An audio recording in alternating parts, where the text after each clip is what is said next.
indeed the top of the hour on Monday at 6 p.m. and we recognize that you could be watching us and joining us from anywhere in the world, and it is for that reason that we get to say good morning, good afternoon, good evening, depending on where you are and what time it is where you're joining us from. Welcome to Mindset Monday with Zoliswa Tshetshe on it is actually a meaningful, mountain-moving Mindset Monday. And this is the platform where we get to talk about anything and everything that is mindset related. If you were passing by, this is exactly where you should be. We welcome you. Spend the next few minutes of your life with us, and I promise you that your life will never be the same again, on condition that the tools that are going to be provided during this session will be made useful by you taking action in a relevant aspect of your life.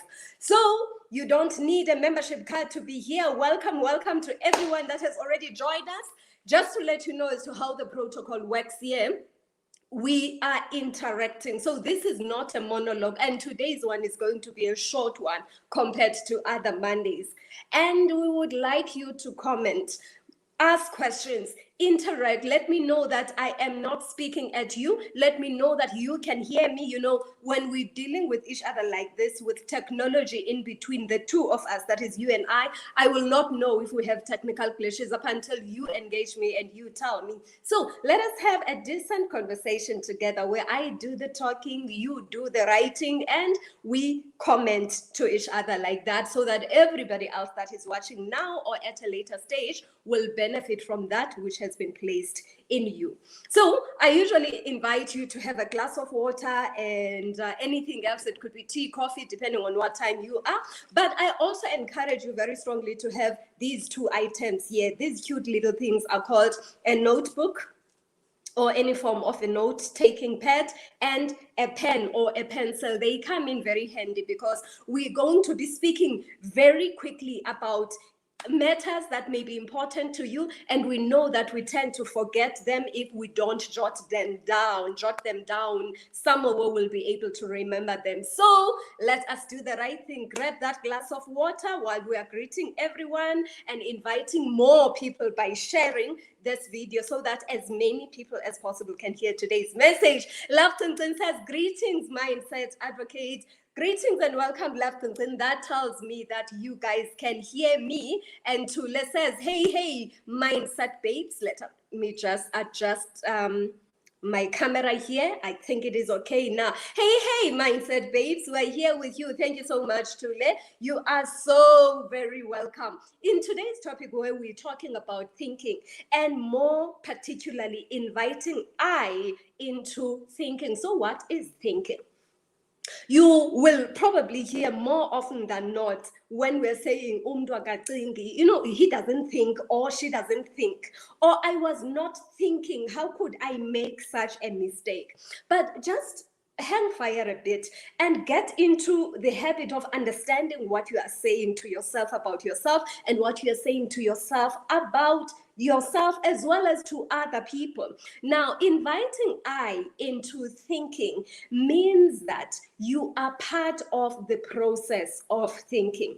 This is what got me thinking this morning when I was inspired to talk about this topic. Tuned in Conscious Living, the producer is in the house. Good evening, Coach Zoe. Good evening, Madam Producer from Tuned in Conscious Living.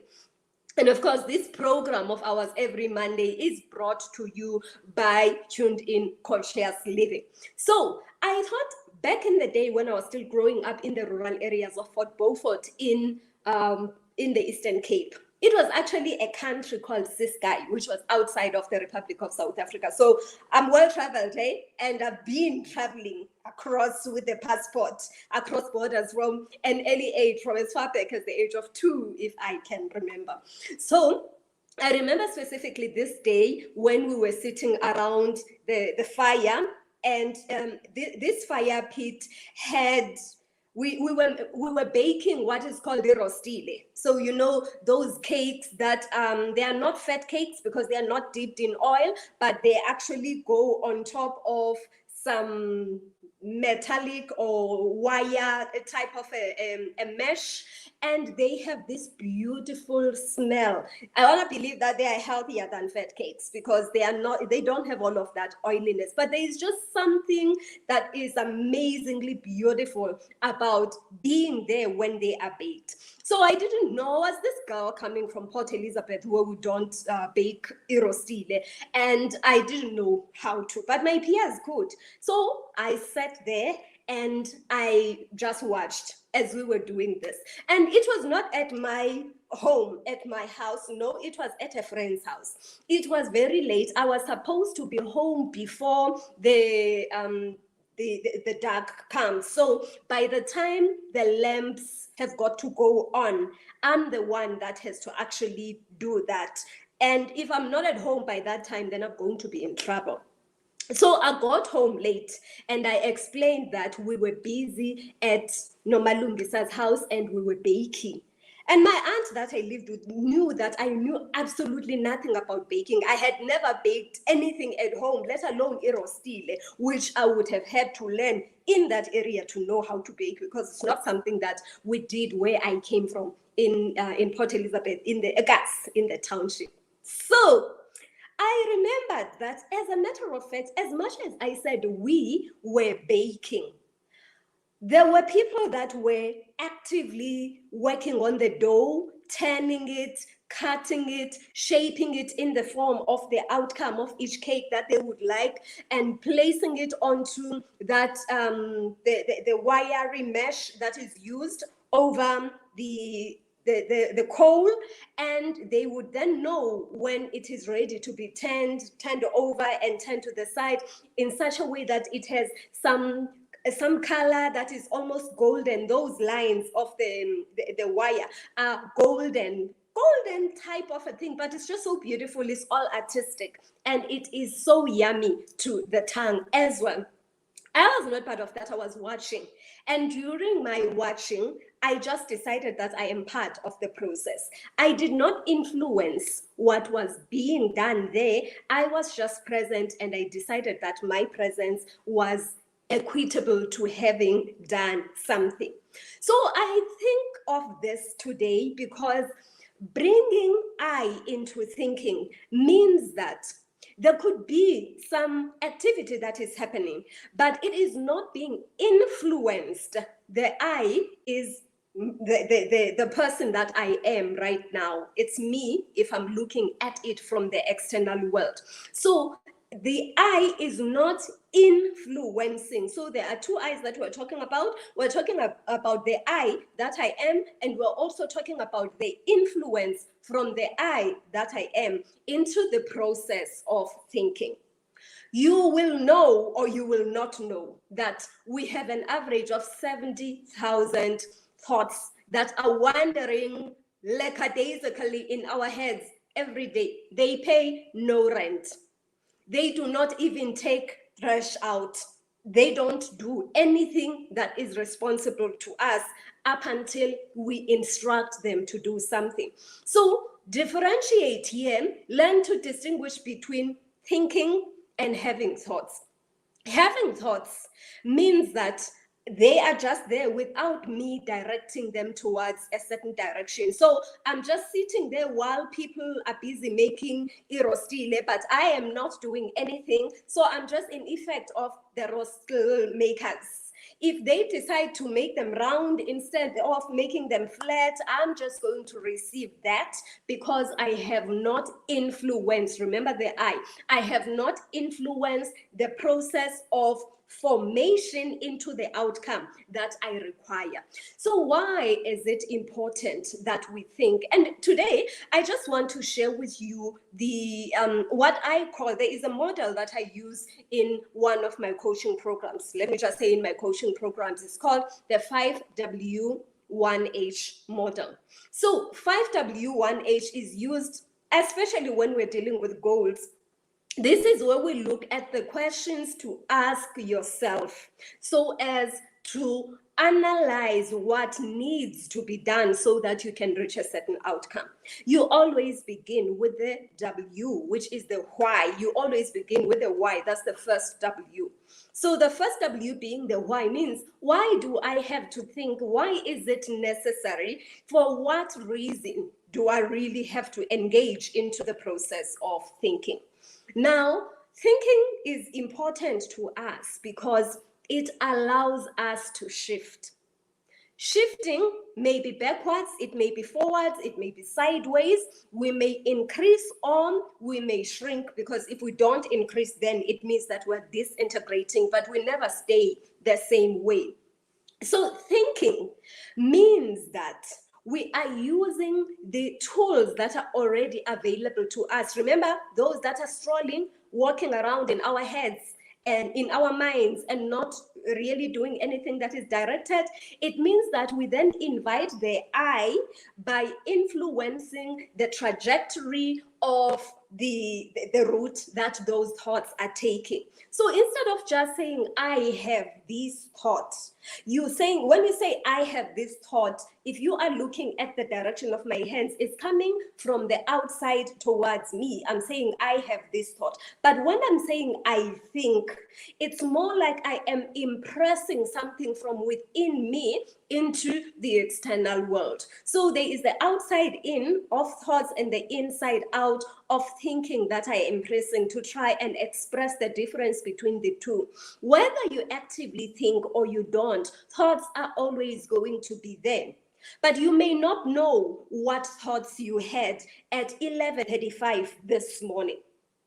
But if you were thinking, let's say you were actively engaging in an exercise that is directed, you were working on your vision, and your vision is to go to the Himalayas in June 2021, then you would know, you would be able to tell me what you were thinking.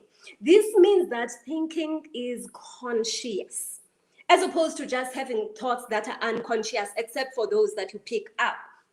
Thinking is a conscious exercise that requires an activity from your side. It requires you to get actively involved, taking action that is going to direct those wandering thoughts towards a certain trajectory so as to serve the outcome which you wish to achieve. So that is why we have to invite I into the thinking process. We have to shift from just having thoughts or being in effect of the thoughts that are already there, that were there yesterday, the day before, the month before, and so on, into allowing ourselves to grow through directing these thoughts by way of thinking. So that is the first W, which is the why. Now, who is the second? You always start with a why. The other W's do not have to be in any specific order. The reason we always start with a why is because the why allows us a dipstick to measure where we are not going the right direction so that we can come back to the main lane, or where we are going the right direction so that we can continue along that line. So we're saying for these purposes, the second W is the who. Who is the person that has to do the thinking? Now, many times we allow the thinking to be done by somebody else so that we can be in effect and follow the direction that has been led by someone else.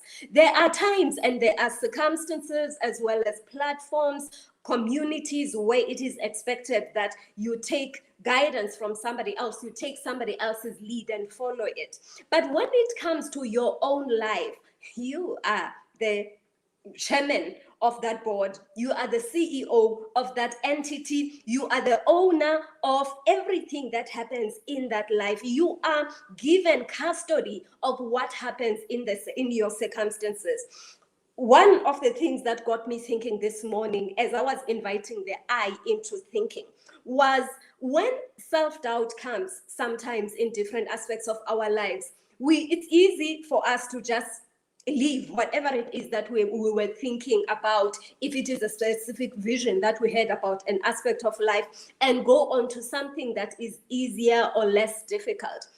But I got thinking this morning that if I restore myself to perfection every morning, every day. Remember, when you were born, your parent probably was told, congratulations, you've just given birth to a beautiful, bouncing, perfect baby boy, or bouncing, beautiful, perfect baby girl. Perfect being the operative word here today that is relevant for this conversation.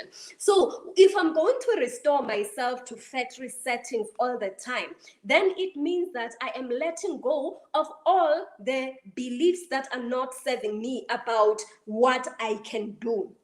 I came into this body, into this lifetime, because of a mandate to carry out a certain purpose. And I want to believe that whoever gave me the mandate allowed me to go into the world that I am in with the mandate that I have, believing that I have the capacity to do so, believing that I am capable. So whenever I come across anything that makes me feel that I'm not good enough, I'm not capable, I always go and reset to factory settings so that now the question, who is doing the thinking, so that I am the one that is going to determine what kind of thinking goes into the exercises that I am working on. So why? Because it allows me to shift. Who does the thinking? I am the center of this thinking, because I'm the only one that knows where I'm going to the extent that I do. Nobody else is ever going to do it as satisfactorily as I would do it, because the vision is placed in me and it is uniquely mine. Yes, yes? Okay, so why, who, what am I thinking about? What you think about is exactly what you want to think about.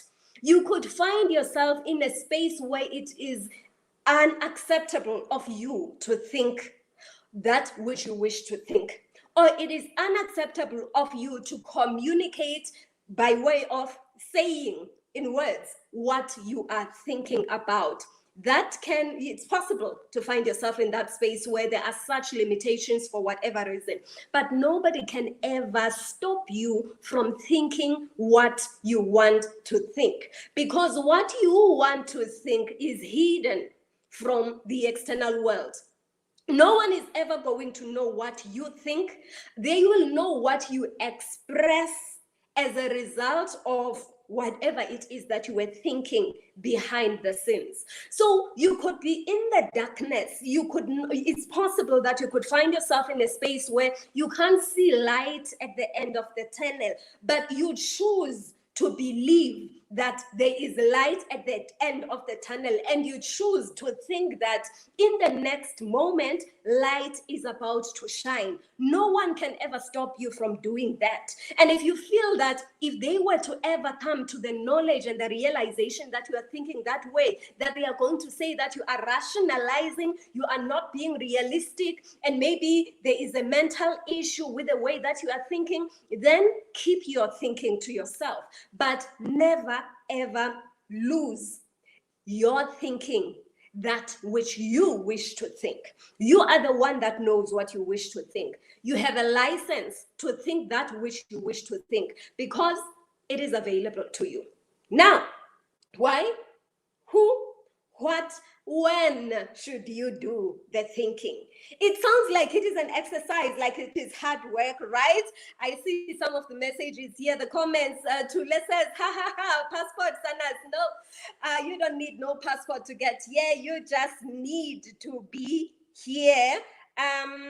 Just as you are. The passport that I had from South Africa to the Ciskeian area has even since been disbanded, because we are opening borders. So Tula says, yes, indeed. You are the one that does the thinking, and nobody can ever stop you from thinking that which you wish to think. Think what you want to think. So when should you be thinking? It appears to be an exercise, and maybe you may not want to think all the time. If it is an exercise, you have other things to do. It's okay for you to allow thoughts to go through your mind as they do. But when you set aside time to think specifically, I encourage you to have these two beautiful, cute little things, a pen and a paper, because when you express those thoughts in writing, for me, it's like they form a different shape. that gives a direction of where this thoughts of mine are going. So when I put them, remember these thoughts come in a form of some kind of a vision. It's an idea, but it is, I love what the Webster dictionary says when it talks about thinking. They say that when it comes to, yes, we use some words such as a vision, idea, and others, but when it comes to using the word thinking or think, that is when this idea, it's more like this idea is finding its way into your subconscious mind. So it is not just sitting there and not being enacted, but it is finding its way into a storage area that is responsible for creation. So it is going into that space in your subconscious mind that goes deeper into your the super conscious mind. That is where all the creation takes place, because all of the creation begins with the thoughts that we have, and actively the thinking that we are doing. So when do you do this thinking? You set yourself time aside to actively think, creatively think. You may think as trying to find a solution to something specific which is solved for X. So that's being reactive to trying to find the answer to X. But you can also think actively without necessarily trying to solve for an X, but trying to shift from where you are to something that is different, something that inspires you. Because to the extent that we're still able to take breath in, we are spiraling upwards, and we have a desire to grow, to expand into better and different and greater versions of who we are. So when you allow yourself to think actively in that manner, as opposed to just solving for X, but introducing X, which you will then later solve for, you set aside time for that. You set aside that time in such a way that this thinking of yours is so clear. Once it is clear, you allow it to go and find a space in your subconscious mind, and you continue doing things as you do in the course of the day. Thoughts are going to pass by, as they always do. When you catch a certain thought that is not aligned to your active thinking, then that is when you stop for a moment and you remind yourself of what you think about. Now, here is one of the important factors to consider when it comes to thinking. To, let's say, expressing those thoughts in writing kind of gives my thoughts a container. I couldn't have said it better myself. I agree fully with that. So I was saying, here is one of the important factors to consider when it comes to thinking. As I said, when do you think? There is a time when it is easy to think, especially when you are just solving for X. Then there is another time that is maybe equally easy or less easy, but it is not difficult. And that is when you are introducing X. And that is the X that doesn't exist. You're introducing X, and then it will be followed by the solving for X exercise. And then there is a time when all the external circumstances around you are contrary to that which you wish to think about. And that is the time when, if anyone were to hear you saying, this is what I think, they would say you've lost it. This is what we call, you are thinking truth in the midst of all circumstances. Circumstances are called facts. All of those things that we're saying or seeing in the external environment are factual. So they are called facts. The truth is that which you choose inside of you. If you've ever gone to courts or to hearings, you would hear people swearing, taking an oath that I'm going to tell the truth, nothing but the truth, so help me God. And they will take an oath or an affirmation. But this truth would be different. And you would ask yourself, I used to be a commissioner of a dispute tribunal back in the day when I was still young and beautiful. And I would ask myself, how is it possible that this witness said they are going to speak the truth, and this is what they said. This one also said they are going to speak the truth, but they are coming up with an a story that is opposite. Then I came to a realization that truth is your version of the truth. So it is up to you to choose what is truthful for you. You come up with your own truth, and truth is that which is unshakable. It remains constant in every circumstance. Everything happens, the wind, the storms, the rain, the sun comes, but truth remains constant. And that is the factor that I say is so difficult when there is this whirlwind around you, there is the tornado, there is cyclone, whoever. It is so difficult. But remember your truth. Remember that no one can make you think anything differently than what you want to think, because what you want to think is protected by you by virtue of the fact that nobody knows what you're thinking up until you express it to the external world. So when you have a baby vision, something that is still very it's a baby, it's tiny, it's still fragile, you keep it to yourself, you keep it protected, you give that casing to it to stay protected so that it's not affected adversely by the external elements. That is what you do by thinking what you want to think, regardless of circumstances. Oh, I have my coach here who is very particular about the correct use of the word. Regardless, not irregardless. Think truth regardless of any form of circumstances or facts that appear being the operative word around you. Perhaps that's what Love Tintin says. That's what people are going to say when you are expressing thoughts or thinking that is contrary to what they are seeing in the external world.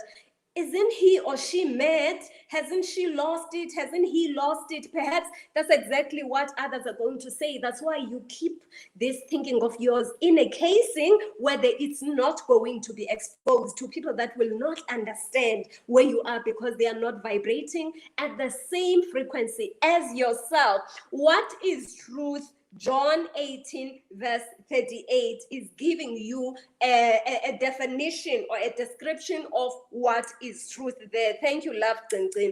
And Tule says, ha ha ha, pedantic coach, that pedantic coach, there is the pedantic coach about the word regardless and not irregardless. So think truth regardless of the circumstances that are surrounding you. So where do you do this thinking? So we said always start with a why. The other W's are in no particular order, but always start with a why because the why is at the center. Also, the why is the umbrella. You connect everything to the why. The why is the reason you are doing the thinking in the first place. Where do you do your thinking? You do your thinking wherever you are inspired to think. Guys, let us get into the habit of coming out of our little cocoons where we are surrounded by that which we have always known, because that doesn't help us to grow. Travel. You don't need to have a passport, but you can travel the world through watching videos on YouTube. You can travel the world through watching movies. You can travel the world through reading.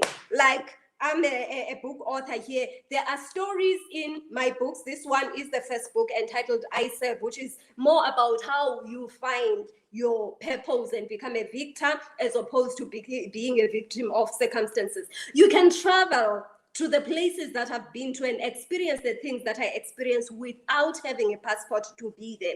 This one is entitled Beauty in a Shitty Life, Looking Through a Clean Lens. It's about transitioning and untangling the entanglements that you find yourself in as you navigate this thing called the game of life. Even here, you can go with me and get tangled and untangle those entanglements without having had a passport stamp on your document.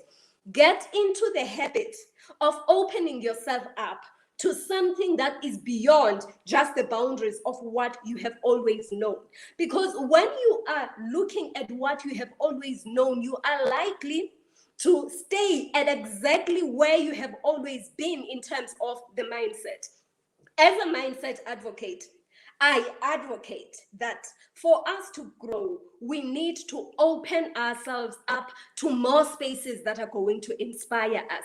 Even if you are somebody that takes the same, you are living in a certain place, you have an office somewhere, take a different route. Some days, don't take the same route that you could actually drive there with your eyes closed in such a way that the person next to you would ask if you're the one that designed that road or what. Just do something different. Whenever you do something different, you are breaking the pattern. Breaking the pattern is what inspires us and introduces something new in terms of how we view the world, as we have always done. So it gives us new eureka moments, new aha moments of those things that have always existed in our lives. So if you want to grow and you've been reading the same line of the same book, it doesn't matter what book it is, even if it is a religious book, if you are reading that one line every day, only that, for the rest of your life, and you are not reading anything else that is going to give it a new interpretation to help you to grow, then you will stay where you are forever. Now, I don't believe that there is such a thing as fixation. I don't believe that people get stuck. For me, if you are not where you should have been, had you taken a step in the right direction, then my friend, you have regressed. You are not fixated. You have not stayed at the same place, because everything is in motion in the world. Everything is energy, and energy flows. It doesn't stay constant. So it's either you are moving upwards by way of growth, or you are disintegrating. You don't stay stuck at the same place. You move backwards. So would you like to make a decision? Are you going to grow? Are you going to expand? Or are you going to disintegrate? Because don't think that you are stuck and therefore you will be able to catch up tomorrow. Time will have shifted. Therefore, that means that you have gone backwards. So forgive yourself about the fact that you thought you were stuck up until today. You have been disintegrating. You accept that you have disintegrated, and you're saying, even though I have come to the realization that I have been disintegrating all along, I still love, accept, and forgive myself. But you don't leave it there. You then go further to say that from now on, with the information at my disposal, I am inspired to take a step in the direction of the trajectory that I would like to drive my life toward. So that is what we do. Where do you think? You think wherever you feel inspired, but you have a responsibility to increase the number of the wherevers, the number of the places or the spaces or the environments where you will feel inspired. Let's take some of the comments. To lesser standing guard at the portal of our thoughts, meaning we actually do the thinking instead of allowing thoughts to have us. Phew. Thanks, Zozo. Who made you do what? You're not going to say that the thoughts that I had pushed me towards doing something, because then you're being in effect of the thoughts that were just wandering because they had no job description. You can't hold anything accountable for not fulfilling or acceding to the terms of the contract if you have not communicated that contract to it. Now, those thoughts that are at the portal there of your mind are given a job description. They're given roles and responsibilities by you actively engaging in the thinking process, telling them what you want them to bring to you, and they are so loyal to you. You are their master. They hold you up there. When you tell them what to do, they will go and find that you wish to bring to manifestation on your behalf. But that job description need to be very clear. You don't just give it all the alphabets of, I'm looking at the alphabets, QWERTY, the first few alphabets of your computer as they are. You have to do the coding of the message that you would like them to deliver in such a way that it is crystal clear, and you will be able to measure it accordingly when they bring the outcome back. So that performance contract has got to be very clear if you want to see those results. That is how turning thoughts that are wandering about lackadaisically into active thinking is done. Where?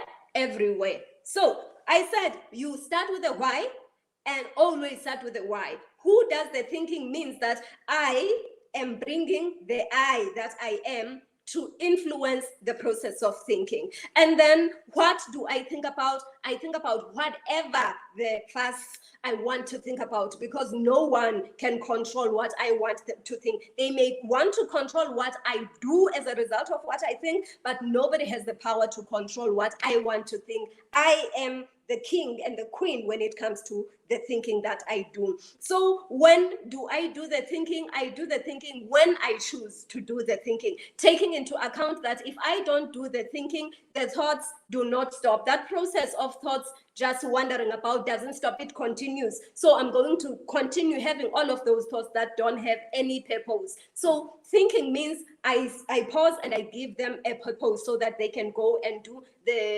that thing that I wish to have them achieve. So wherever I get or feel inspired is exactly where I send them. And I have a responsibility to increase the number of chances, spaces, times, places, environments where the inspiration to think differently happens. And I also said, remember that you need to break the pattern, do things differently, because when you do things differently, then you start looking at life or an aspect of life with a new perspective, through a new lens, differently from the one that you've always used to look at this. Those are my 5 W's. And then I said 1 H, that is the how. 5 W's, I swear, or let's start with Tula. She says, I solemnly swear that from today, I put one foot in front of the other. I can't afford to go backwards. Forgive yourself.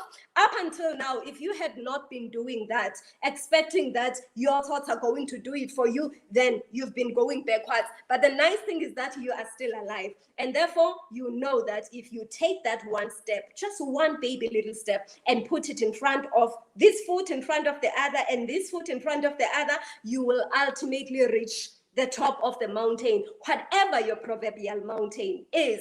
Love Tsintzin says 5 W's: why, who, what, when, where, and 1 H, which is the how. So what is this how about? How do you think? Well, what is this certain way? It sounds like there is a specific way of thinking. You don't just think anyhow. So when it comes to the how, you need to understand that there is a truth which is chosen by you, and thinking that truth in the midst of all circumstances is one of the factors of how. So you think the truth regardless of any circumstances that you come across. The second factor that I would like to introduce when it comes to the how is thinking, allowing yourself to think supportive thoughts.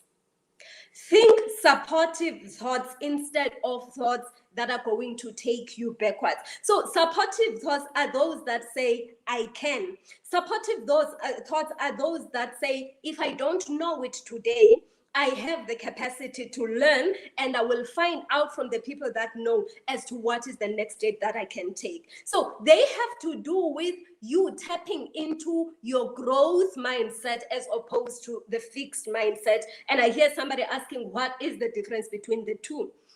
A fixed mindset says, whatever it is that I could learn, I have learned, and this is where it ends. Everything that I know is the yes and amen, and it ends there. Nothing changes, nothing can be added, nothing can be taken away from it. Everything is constant, is concretized, and that is what it is. And that is the mindset that as a mindset advocate, I advocate that you should steer away from. The opposite to the fixed mindset is this exciting growth mindset. Today we've been talking about growth because I said that thinking allows us to shift, and when we shift, we either shift backwards, we shift forward, we shift sideways, but we prefer to shift forwards by way of growing, because if we don't grow, we disintegrate. So the growth mindset says that anything, it first acknowledges life as a series of challenges from which we grow. So any stepping stone that we come across, as soon as we get over, we figure out how to get over that hurdle, we have grown. So it means that the mindset that we have is that which says, I am opening myself up to learning something new every day in every situation. To the extent that I have the willingness to learn, then I will allow my skills to be applied so that I can achieve a certain outcome. So that is what a growth mindset is all about. It is about the openness of your mind into something that you didn't know yesterday, with the belief that if I want, remember, think that which you want to think. If I want to achieve this and I take action that is aligned to the achievement of this, therefore the outcome is going to be the learning, which indicates growth in me. So I advocate you have the growth mindset, and you don't just have a mindset and not do anything about it.